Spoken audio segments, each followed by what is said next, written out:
come to a consensus on this one. No, we're not, Jen. You're right. That's very apparent. Let's stick with the Kawhi theme. He made some interesting comments last night about his old home in San Antonio. Of course, much to Skip's dismay, Kawhi only played 9 games last season for the Spurs because of that quad injury. Then he got traded. Let's take a listen to the Claw. A lot of people were doubting me. Thought I was either faking an injury or didn't want to play for a team. And that was disappointing to me that was out in the media. So me just, going through that and, I just knew that I have to make myself happy and no one else. And I have to trust myself.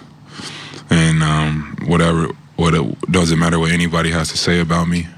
I know who I am as a person. I know how I feel. Just to be able to win this championship this year is just something special for me. Because how the last year everybody was looking at me. And I stayed true to myself. And I had a great support system. And once I got here to Toronto, they understood everything. And the move kept moving from there. All right, so Shannon, what did Kawhi prove this season? He proved that he can lead a team to a championship. He's a superstar in the same category as LeBron James and Kevin Durant. He's of that caliber. He's cut from that cloth. He also proved, Skip, I think he wanted to prove it bothered him, it hurt him that people actually thought he was faking.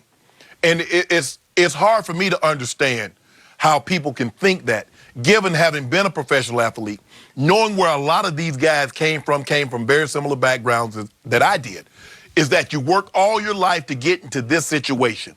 And now you get there, now you know what, now I don't want to play.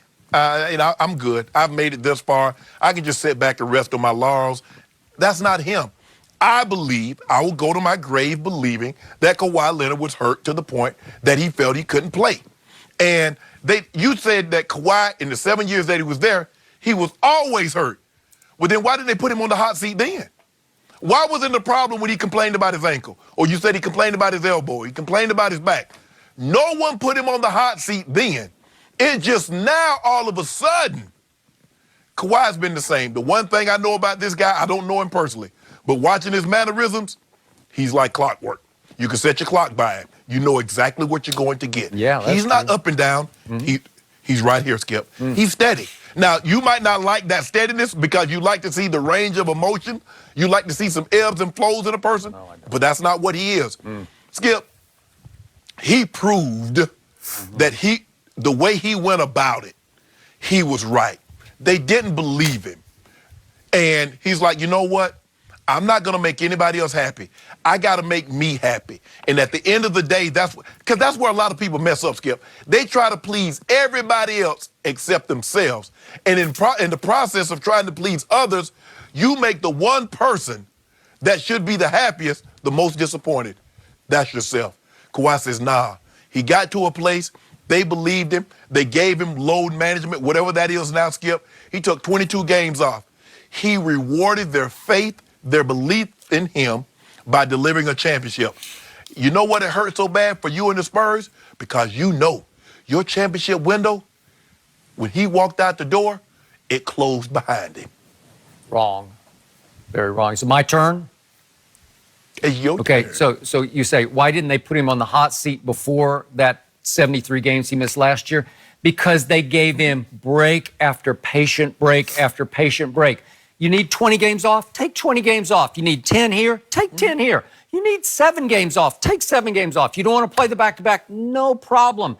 They babied and coddled him for 6 years up until the 7th year, when finally his Uncle Dennis took over all of his affairs, business, professional affairs, and convinced him, because Uncle Dennis lives up in New Jersey and loves Knicks Nets, we got to get you out of that small market. We got to get you out from under that thumb of Greg Popovich.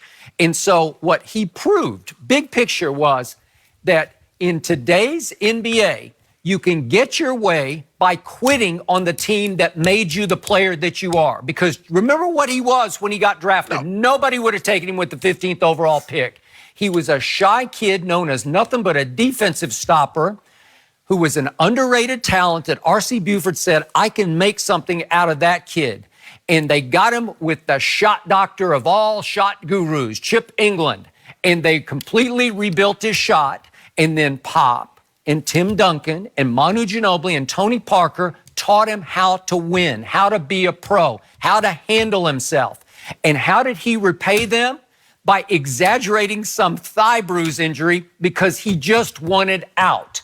And once they pushed back on him after a while, they gave him about 30 games off. It was probably 30. It was into January. And finally, the most conservative, patient medical staff in all of sports said, hey, we're sorry, but we're going to have to publicly declare you capable of all basketball activities. And they did. They went public with it. And it put him on a hot seat. And he pushed back by saying, I'm hurt. I'm hurt even worse than you think I am. I'm going to get a second opinion. I'm going to get a third opinion. I'm going to go to that orthopedic. I'm going to go to that physical therapist in New York. And they're going to come here and they're going to tell you I'm really hurt. Baloney. And Tony Parker finally had the call out of call outs because Tony Parker had ruptured his quadriceps tendon in the playoffs the year before and had rushed back to try to make a playoff push. And he finally, after he confronted number 2 in that locker room that day, and it was late March, he went public before the San Antonio media and said, my injury was 100 times worse than his. This is Hall of Fame quality. This is high character. Tony Parker doesn't call anybody out, and he called that guy out. Manu Ginobili doesn't give up on anybody the way he gave up on that guy. And trust me, they were gritting their teeth last night because no one has ever been less happy for an MVP than those two and Tim Duncan were for that guy. Trust me. But Skip, but here's the thing though, Skip. If you said throughout his first 7 years, he was always hurt. But guess what happened? He always came back. So for him not to come back after suffering all from that he's come back from all those injuries. Every time, elbow, back, knee, foot, whatever the problem was, he came back. This time, he was unable to come back. It didn't really dawn on you, like, man, something must be really wrong with Kawhi because normally when he's injured, he always comes back. They're all minor. What was wrong last year was Uncle Dennis. That's the reason he didn't come back. He said, let's force a trade. Let's force our way. That's how today's NBA works. Let's force a trade. Way to go. If you don't mind me asking, Skip, you said Uncle Dennis lives in Jersey and he wants to get him around the Knicks and the Nets. But it seems that all the reports that I've heard that Kawhi's preferred destination is the Clippers. So how the hell does that work? Well, I don't know. I don't know what they're going to end up doing. Who knows what he's going to do? All I know is I want to wish Toronto well. I hope you enjoyed him because he's about to quit on you just the way he quit on the Spurs. Whoa. Skip, don't do that. Don't do that, Skip. Skip, don't do that. No, Skip, don't do that. Skip. And he did. He got you your championship. He got it, but that's the end of that deal. The Larry O'Brien trophy is still sticky from champagne. Yeah. You won't even let him clean it up. You're already ushering him out the door. Let Drake celebrate. Well, the curse of Drake is dead. Well, I hope they enjoy it now. Let him have it. It's not going to last. Why? Skip, hold on, wait a minute, Skip. It hasn't been 24 hours, and you're already trying to rain on the parade. They got a parade scheduled for, I think, next week sometime, and you already forecasting rain. Let them celebrate. Let it be sunny for a little while. You going to go up there? Drive one of the cars? I might. Yeah. I might. Hey, hold on, Skip. You gonna let me do my part from Toronto? I can get Drake on. I can bring Kawhi on. I can get Masai Ujiri on. Although he might be dipping too. You hear that offer that the Wizards are prepared to offer him? He's got a deal of a lifetime. Yeah. Ujiri certainly deserves some credit. He Let has some him have it. Let him have his moment to get them to this point, from firing Coach of the Year Dwayne Casey to letting go of DeMar Rosen and bringing Kawhi in. It all worked. It did. Way to go. Up next, did Klay's injury cost the Warriors victory last night? Who led that team in scoring through the finals? Tony Parker did. Who led in rebounding? Is Tim Duncan with 15 points and 10 rebounds. Third rebounder was this guy. And who led? I'm thinking, you know what? Who led in plus minus in that series? Manu Ginobili, and this guy was third on the team. And he had plus 83. Skip. I don't know. But here's the thing. Here we go again.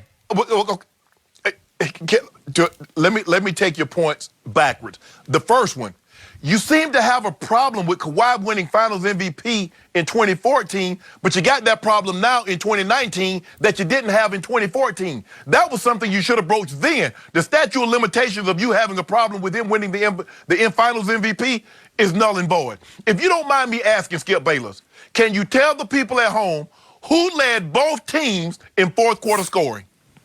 In when? In this series? Or the last one? Yeah, 2014? both teams. No. Who I don't know led what you're both asking. teams in the 20? Which player led both teams in finals fourth quarter scoring? In which year? I don't know which one you're talking about. In the 2019 NBA Finals. 2019. Between the Golden State, between the Golden State Warriors and the Toronto Raptors. Can you tell the people at home who led in fourth quarter scoring on both teams? Okay, but the two games at Golden State in game 3 and 4 were blowouts. What does it matter? If you want empty calorie points, I'll give you empty calorie points. Hold on. I just showed you what happened in the fourth quarter, down the stretch. Tell me what happened in game 2 and game 5. Help me out. Nothing happened. What happened last night? Nothing happened. I'm going to get to that. As soon as you tell me that Kyle Lowry shot 2 for 7 in game 1, had 9 points, and had 13 points in game 2 in which they lost. Can you tell me in his first 2 games, Kyle Lowry had 20 points? They were 1-1. And you say he deserves finals MVP over Kawhi. Okay. Am I correct? And Van Fleet also. I think they're both right there. 1 and 1A. Okay. They were more valuable. More valuable. Hold on. In games 3 and 4, Kawhi had 30, 5 and 6 in game 3, a win. He had 36, 12 with 0 turnovers. He and Michael Jordan are the only 2 players. Yep. Good game. What? I told you he had one big good game. And he had 3 disappearing acts in the fourth quarter that nobody wants to look at. Sweep it under your carpet because it happened. It happened and it was sorry.